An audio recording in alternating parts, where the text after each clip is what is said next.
memandang salib. Bapak Ibu Saudara, biasanya kalau Jumat Agung itu ada peragaan penyaliban. Ada Tuhan Yesus, mestinya ada tentara Romawi yang menggunakan cambuk dan juga tombak mendorong-dorong Yesus terjatuh-jatuh, dan juga ada ibu-ibu berkerudung. Tapi cuma satu tadi malam yang berkerudung. Hari ini prosesi itu tidak ada karena para pemainnya lagi sibuk lebaran. Hari ini kita akan menekankan tentang salib, memandang salib. Mari kita akan baca puisi kita, memandang salib. Bisa kelihatan, mungkin dijembrengkan. Mari Bapak Ibu, kita coba membacanya bukan seperti Pancasila ya. Kita dengan penuh penghayatan, memandang salibmu. 1, 2, 3.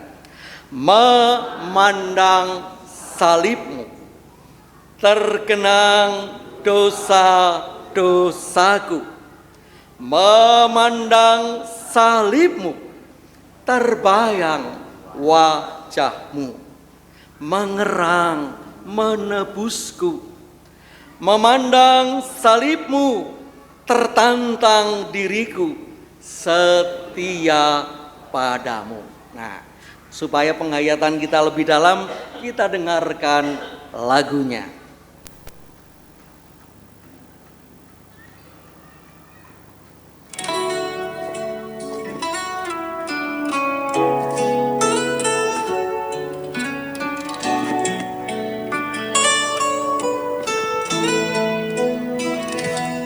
Memandang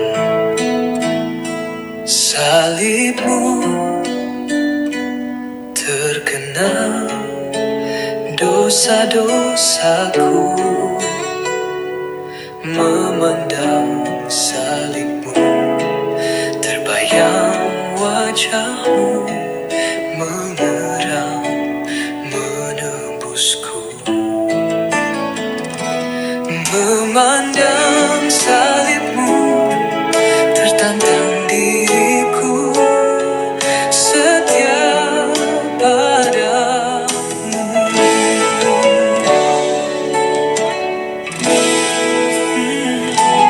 Memandang salibmu, tertantang diriku,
Saudara, di dalam tradisi umat Kristen ada ungkapan, setiap orang memikul salibnya sendiri-sendiri.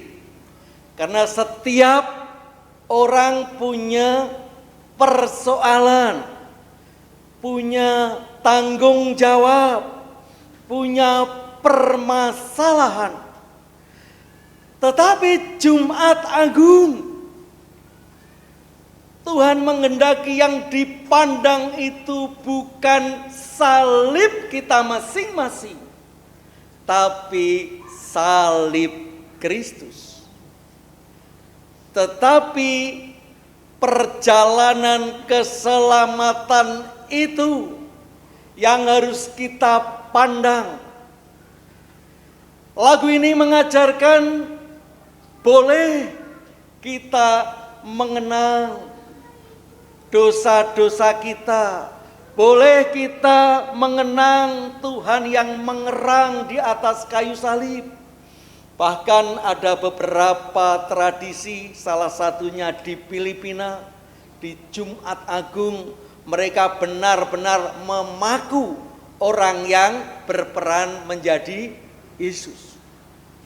Tetapi kata-kata yang terakhir dalam lagu ini mengatakan, memandang salibmu tertantang hatiku untuk setia padamu.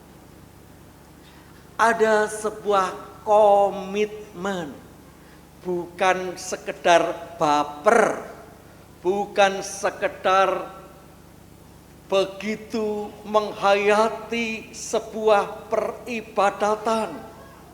Bahkan ketika jalan salib, Via Dolorosa itu diperagakan, ada beberapa yang ikut menangis.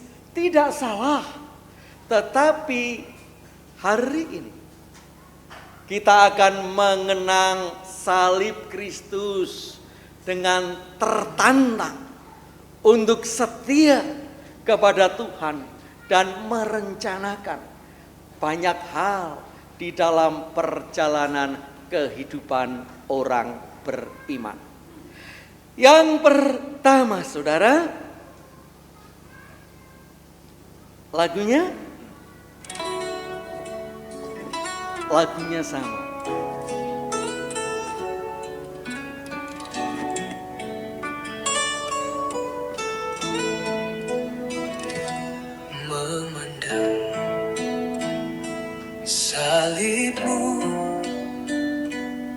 Mungkin bisa dibesarkan untuk bisa dibaca.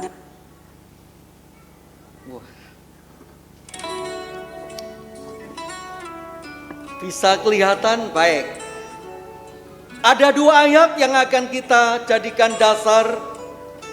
Yesaya 52 ayat 14 dan Yohanes 18 ayat 2. Mari kita baca kembali. Seperti banyak orang akan tertegun melihat dia, begitu buruk rupanya, bukan seperti manusia lagi, dan tampaknya bukan seperti anak manusia lagi. Yohanes 18 ayat 2. Yudas yang mengkhianati Yesus tahu juga tempat itu, karena Yesus sering berkumpul di situ dengan murid-muridnya. Nah, saudara, di situ kita berikan tema ditolak. Narasi Yesaya tentang hamba yang menderita, bahkan digambarkan seperti domba yang dibawa ke pembantaian. Bukan itu. Ternyata domba hamba itu rupanya buruk, tidak tampan, tidak menarik hati, ditolak Bahkan orang yang dipercaya menolaknya. Itulah Yudas Iskariot. Itulah salib. Kita diajak merenungkan tentang penolakan. Tidak mudah hidup dengan ditolak.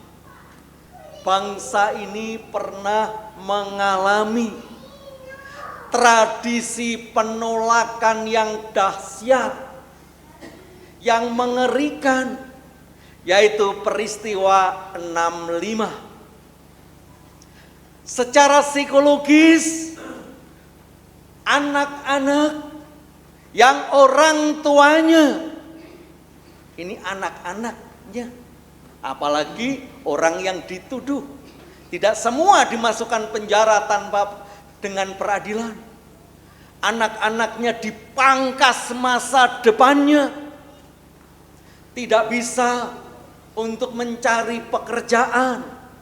Bahkan di KTP ada yang tulisannya ET, etapol, ex tahanan politik.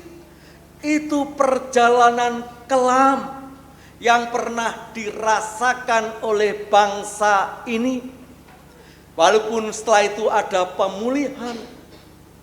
Sehingga kadang-kadang kita melihat anak-anak 65 itu anak-anak yang traumatis, anak yang curiga, anak yang keras, anak yang merasa disingkirkan.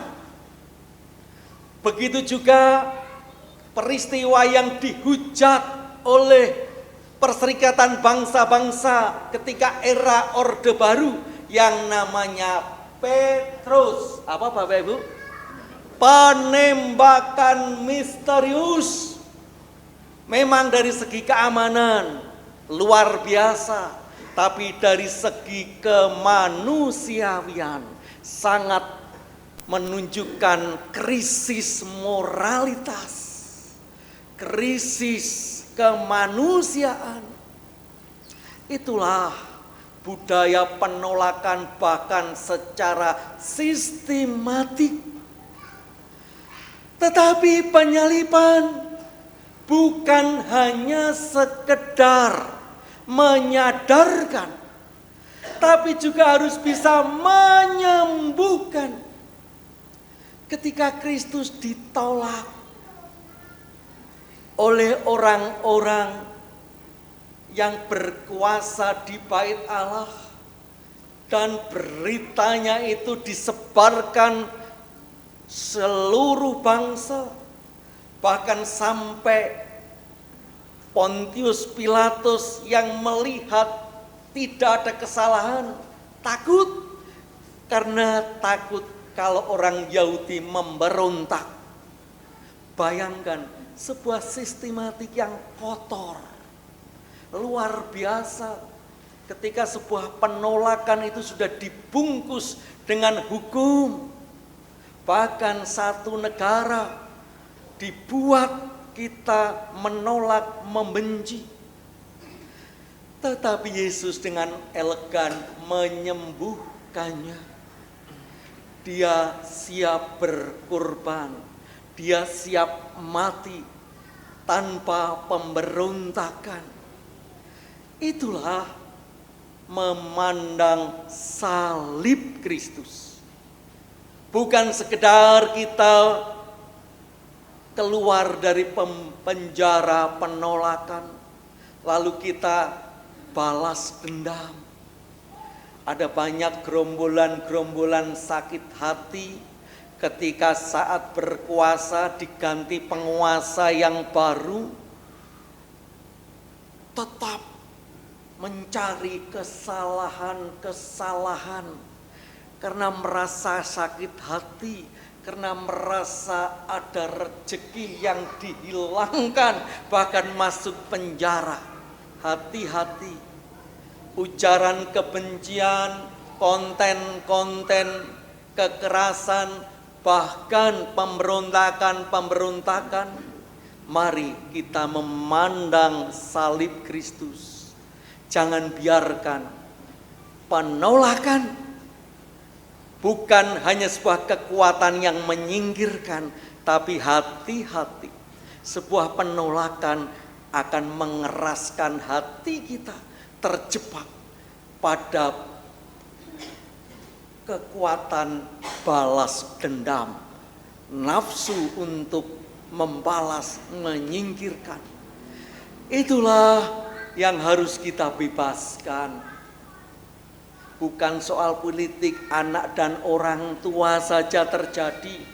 Bapaknya KDRT, ibunya cerewetisasi, atau bapaknya ibunya membuat kesalahan, lalu anak itu gagal memprosesnya dalam hati. Dia pandang salibnya sendiri. Dia traumatis dengan pengalamannya sendiri. Dia menjadi anak broken home. Dia anak yang keras kepala, kecewa dengan bapaknya. Padahal bapak ibunya sudah nggak ada, tapi dendamnya, merasa ditolak masih membara. Mari saudara, di Jumat Agung ini, kekuatan penolakan kita hancurkan, kita pandang salibnya. Itu yang pertama. Lalu yang kedua, saudara, kita akan baca lagunya sama, memandang salibmu. Kita baca apa yang ditulis di dalam Mazmur 1, 2, 3. Allahku, Allahku, mengapa engkau meninggalkan aku? Aku berseru tetapi engkau tetap jauh dan tidak menolong aku. Bahasa Ibraninya apa Bapak Ibu? Eli, Eli, lama sabachthani.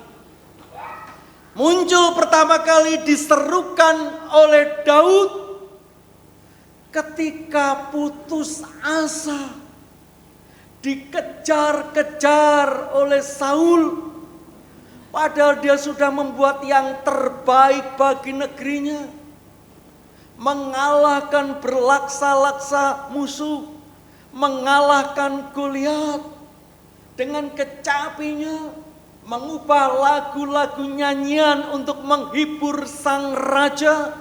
Tapi apa balasnya? Sama persis.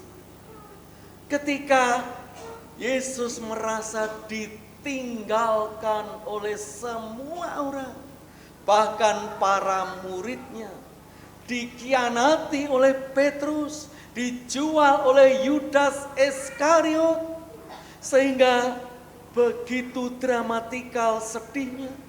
Akhirnya dia dengan keterbatasan manusia, dia katakan, Allahku, Allahku, engkau meninggalkan aku. Seringkali ketika sahabat terdekat menyakiti, orang tua yang diandalkan mengecewakan, gereja yang harusnya menjadi tempat keteduhan justru mengecewakan, mulai galau dan ragu-ragu, maka kadang kita mempunyai pikiran Tuhan meninggalkan kita. Itulah proses penyaliban yang dahsyat, sangat-sangat mengerikan. Apalagi penyaliban bicara mempermalukan. Orang yang disalib yang benar adalah tanpa busana selembar pun.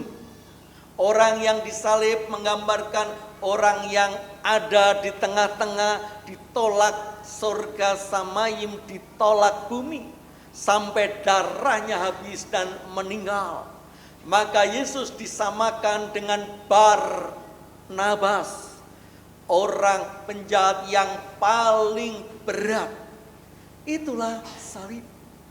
Tetapi dengan memandang salib, Tuhan sudah merekonstruksinya. Salib yang dahulu menjadi cemooh, hukuman yang memalukan, diubahnya sebuah proses pendamaian. Mari saudara, ketika kita melihat salib Kristus, maka jangan ragu-ragu. Boleh kita merasa ditinggalkan oleh dunia, ditinggalkan oleh sahabat, ditinggalkan oleh orang-orang yang terdekat, tapi pandanglah salibnya. Pasti kita akan merasakan kekuatan, kita akan merasakan keteduhan, karena ditinggalkan adalah sebuah kegalauan ketika kanan kiri sekitar kita sulit untuk diperdamaikan dengan hidup kita. Tapi dengan memandang salibnya, maka kita akan tetap tertantang untuk setia. Dan yang terakhir, kita akan baca multimedia, mungkin bisa dicembrengkan dari Ibrani 10 ayat 24. Dan marilah kita saling memperhatikan supaya kita saling mendorong dalam kasih, dalam pekerjaan baik. Nah, yang ke Yohanes ayat 40 dari pasal 19, bagaimana Yusuf Arimatea dengan timnya, ini dari tim Laras Katresnan Israel. Mari kita akan baca 1 dan 2. Mereka mengambil mayat Yesus, mengapaninya dengan kain lenan dan membubuhinya dengan rempah-rempah. Menurut adat orang Yahudi bila menguburkan mayat. Bapak Ibu, ada hal yang menarik tentang kematian. Apa yang dikatakan Yesus, orang yang mati, biarlah orang mati mengubur orang mati. No, keras sekali. Biarlah orang mati menguburkan orang mati. Tapi hati-hati, konteks ini dikatakan untuk menjawab orang-orang yang mencari alasan untuk diajak ikut aku. Kan gitu. Marilah ikut aku. Maka 1000 alasan. Nanti kalau anak saya sudah besar, nanti kalau saya sudah gak sakit-sakitan, nanti kalau sudah pensiun, kan itu Bapak Ibu. Ketika diajak ikut Tuhan, sehingga Tuhan memberikan kata-kata yang apa ya? Kalau bahasa Jawa tuh ngelulu. Apa ngelulu itu? Ngelulu itu yang justru menyangatkan. Jadi kalau memang akan menguburkan orang tuanya, itu jelaslah. Karena tradisi pemakaman itu di Mertoyudan minimal 3 hari penghiburan. Paling tidak 3 hari. Semua datang lintas kelompok. Artinya tradisi kematian itu benar-benar diperhatikan. Jangan dibenturkan dengan alasan tidak bisa ikut Yesus. Artinya kematian itu sesuatu yang berharga. Bahkan ada ayat yang mengatakan lebih baik di rumah duka daripada di rumah pesta, begitu kan? Karena di rumah pesta itu pertama kali adalah yang diingat-ingat konsumsi. Kalau sampai konsumsinya telat, ngerasani nyumbang. Tetapi Tapi kalau di dalam ibadah pemakaman dikasih permen saja enggak protes. Kecuali daerah Candi Mulyo masih makan-makan. Nah saudara, artinya peristiwa kematian bukan sebuah akhir, tapi harus menjadi inspirasi yang diperhatikan. Ketika murid-muridnya lari pergi, ada seorang inspirator yang namanya Yusuf dari kelompok Arimatea. Tergugah hatinya karena salibnya yang dipandang itu diyakini menyelamatkan. Maka dengan penuh hikmat dikafaninya, dikuburkannya Yesus dengan penuh penghormatan. Kematian bagi orang percaya adalah sesuatu yang perlu diperhatikan.